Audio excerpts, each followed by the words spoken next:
Welcome to Moneyline Plus, everyone. I hope you're having a great week. I hope you survived that snowstorm we had over the weekend. It was crazy, a lot of snow, the most snow my kids have ever seen. We had fun in it, so I hope your week's going good. Please like and subscribe to this video if you haven't already. I'm feeling good about these games tonight, so let's just dive right into it, okay? Now, there's six games. I'm only playing two, but I'm going to go through the other four just so you can kind of get a gist of how I'm feeling about them. Now, the first one is the Hornets go to the Lakers. It's the Lakers -8. That seems like a lot to me. I would probably tease that down to like 4. But yeah, I would go Lakers on this one. The Hornets just got smacked by the Nuggets by almost 25 points. I think they were kind of looking ahead to this Laker game. So they'll probably get up for this one. That's why I think -8 is a lot. But yeah, I would do Lakers like -4. So next one, Jazz head to Washington to face the Wizards. The line right now is -10. Bradley Beal and Westbrook are going to play for the Wizards, so I'm taking, and everyone's playing for the Jazz that I know of as at this point, so I would take the Jazz -10. The Thunder, Hawks, they got the Hawks -7. Now, if everyone plays for the Thunder, including Dort, SGA, and Horford, I would take the Thunder +7. But if one of those guys sit, or two of them, I'm going with the Hawks -7, if not the Hawks money line. And the last one I would just completely stay away from. Timberwolves versus Suns. I mean, the line is 10.5. That's just way too much for me. I'm not touching 10.5.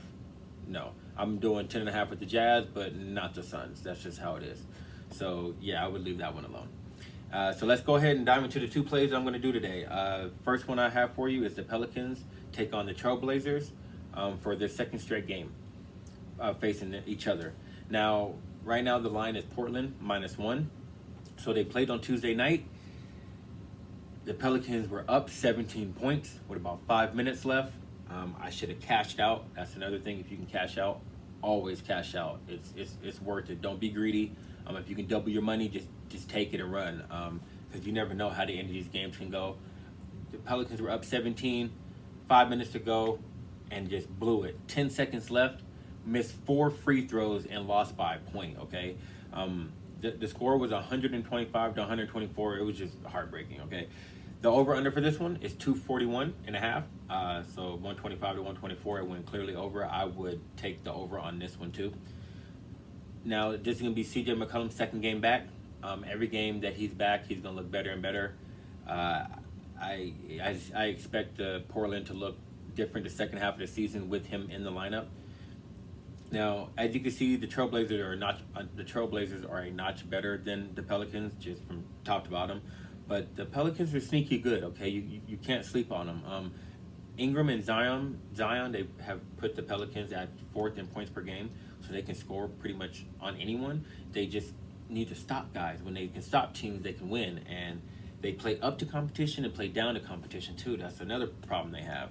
Now, rebounding and assists isn't an issue either. It's just like, dang, going off for 50 points. Just no defense. Now, the Trailblazers have played a lot of this season with a lot of key guys out. CJ McCollum missed time, Nurkic, and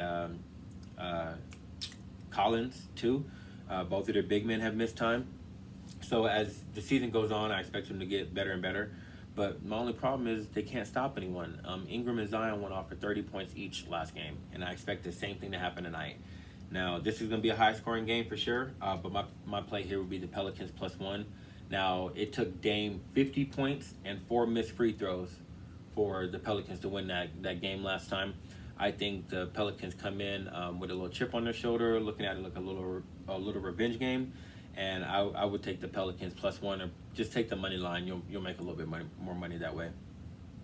Now, Orlando. My next second game for you is Orlando heads to New York to face the New York Knicks. Now, the line right now is the Knicks -6.5. The Knicks are coming off 2 close losses. One to the Nets by 1 shot, 1 possession. They called it travel on Julius Randle. It was a good game. And then the second one was against the 76ers a couple days ago. Right there at the end, just couldn't pull it out, okay? So over the last 10 games, they're 5-5, but I mean, those 2 close games, they could easily be 7-3. So they're right there in the thick of things. Now, the Magic, on the other hand, they've lost 8 straight, just playing terribly this year. They've had a lot of guys hurt, a lot of guys out of the lineup. They've a lot of trade rumors have been going on with their center, with Aaron Gordon too. So I expect that that's the reason why this team just hasn't been able to have any continuity or really get any steam going.